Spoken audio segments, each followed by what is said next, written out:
ನೋಡಿ, ಮಾನ್ಯ ಯತ್ನಾಳ್ರವರು ಈಗೇನು ಧರಣಿ ಮಾಡ್ತಾ ಇದ್ದಾರೆ ಅನ್ನುವಂತ ಒಂದು ಮಾಹಿತಿ ನಮ್ಮ ಅಧಿಕಾರಿಗಳು ನನಗೆ ಕೊಟ್ಟಿದ್ದಾರೆ.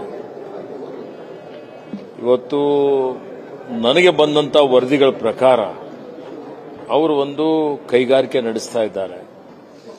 ಆ ಕೈಗಾರಿಕೆಗೆ ಎನ್ವೈರನ್ಮೆಂಟ್ ಕ್ಲಿಯರೆನ್ಸ್ ತಗೋಬೇಕಾಗಿತ್ತು. ಕೇಂದ್ರದ ಎನ್ವೈರನ್ಮೆಂಟ್ ಕ್ಲಿಯರೆನ್ಸ್ ಅವರು ತಗೊಂಡಿಲ್ಲ ಅಂತ ನಮ್ಮವ್ರು ಹೇಳ್ತಾರೆ. ಎನ್ವೈರನ್ಮೆಂಟ್ ಕ್ಲಿಯರೆನ್ಸ್ ತಗೊಳ್ಳದೆ ಕೈಗಾರಿಕೆ ಪ್ರಾರಂಭ ಮಾಡಿದ ಕಾರಣ ಕೇಂದ್ರದ ಮಾಲಿನ್ಯ ಮಂಡಳಿಯವರು ಅವನ ಮೇಲೆ 1,58,00,000 ರೂಪಾಯಿ ಫೈನ್ ಹಾಕಿದೆ ಅಂತ ಮಾಹಿತಿ. ಅವ್ರ ಹಿಂದೆ 1,58,00,000 ರೂಪಾಯಿ ಫೈನ್ ಕಟ್ಟಿದ್ದಾರೆ. ಫೈನ್ ಕಟ್ಟಿ ಮತ್ತೆ ಅವರು ಎನ್ವೈರನ್ಮೆಂಟ್ ಕ್ಲಿಯರೆನ್ಸ್ ತಗೋಬೇಕಾಗಿತ್ತು. ಆದರೆ ತಗೊಳ್ಳದೆ ಅವರು ಕಬ್ಬು ನುರಿಸಿದ್ದಾರೆ. ಮತ್ತೆ ಎರಡನೇ ಸಲ ಕಾಯ್ದೆ ಉಲ್ಲಂಘನೆ ಮಾಡಿದ್ದಾರೆ.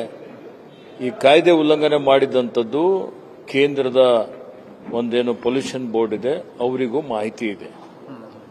ಮೀನ್ವೈಲ್ ನನಗೆ ಮಾಹಿತಿ ಬಂದ ಪ್ರಕಾರ ಯತ್ನಾಳ್ರವರು ರಾಜ್ಯ ಉಚ್ಚ ನ್ಯಾಯಾಲಯದಲ್ಲಿ ಒಂದು ಅರ್ಜಿ ಹಾಕಿದ್ರು ಅಂತ ಅನ್ಸುತ್ತೆ.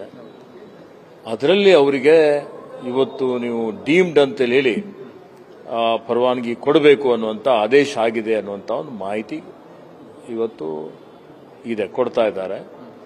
ಇದೆಲ್ಲವನ್ನು ಕಾನೂನಾತ್ಮಕವಾಗಿ ಪರಿಶೀಲನೆ ಮಾಡಿ ಇದನ್ನು ಅನುಷ್ಠಾನ ಮಾಡಲಿಕ್ಕೆ ರಾಜ್ಯ ಉಚ್ಚ ನ್ಯಾಯಾಲಯ ಈ 4 ವಾರಗಳ ಸಮಯ ಕೊಟ್ಟಿದ್ರೆ ಸರ್ಕಾರ ತನ್ನ ಕೆಲಸ ಏನಿದೆ ಜವಾಬ್ದಾರಿಯುತವಾಗಿ ಮಾಡ್ತದೆ.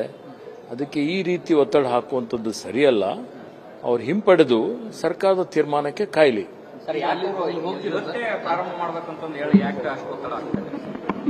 ಅವರಿಗೆ ಕೇಳಬೇಕು.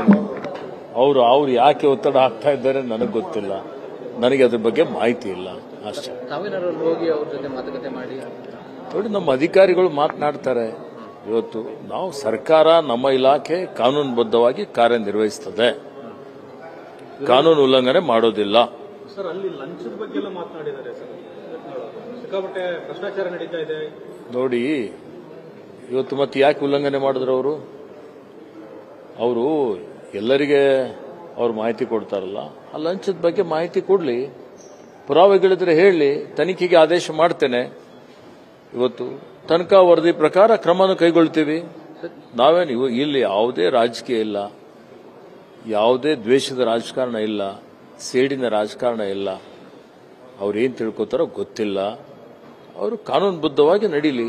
ಈಗಲೂ ಅವರು ಪರ್ಮಿಷನ್ ತಗೊಂಡಿಲ್ಲ ಸರ್, ಅವರ ಸೆಂಟ್ರಲ್ ಇದರಿಂದ. ನೋಡಿ, ಅವರಿಗೆ ಕೇಂದ್ರದ ಏನು ಎನ್ವೈರನ್ಮೆಂಟ್ ಕ್ಲಿಯರೆನ್ಸ್ ಆಗಬೇಕಾಗಿತ್ತು, ನನ್ನ ಮಾಹಿತಿ ಪ್ರಕಾರ ತಗೊಂಡಿಲ್ಲ. ಆದರೂ ಇವತ್ತು ರಾಜ್ಯ ಹೈಕೋರ್ಟ್ದಲ್ಲಿ ಏನು ತೀರ್ಮಾನ ಆಗಿದೆ, ನಮ್ಮ ಕಾನೂನು ತಜ್ಞರು ಅದನ್ನು ಪರಿಶೀಲನೆ ಮಾಡಿ ಮುಂದಿನ ಕ್ರಮ ತಗೊಳ್ತಾರೆ. ಯತ್ನಾಳ್ ಅವರ ಧರಣಿಗೆ ವಿರೋಧ ಪಕ್ಷದ ನಾಯಕ ಆರ್ ಅಶೋಕ್, ಬೊಮ್ಮಾಯಿ ಅವರು ಸೇರಿದಂತೆ ಎಲ್ಲ ಬಿಜೆಪಿ ನಾಯಕರೆಲ್ಲರೂ ಹೋಗಿ ಅಲ್ಲಿ ಕೂತಿದ್ದಾರೆ. ರಾಜಕೀಯ ಬಳಸ್ಕೊಳ್ತಾ ಇದ್ದಾರೆ.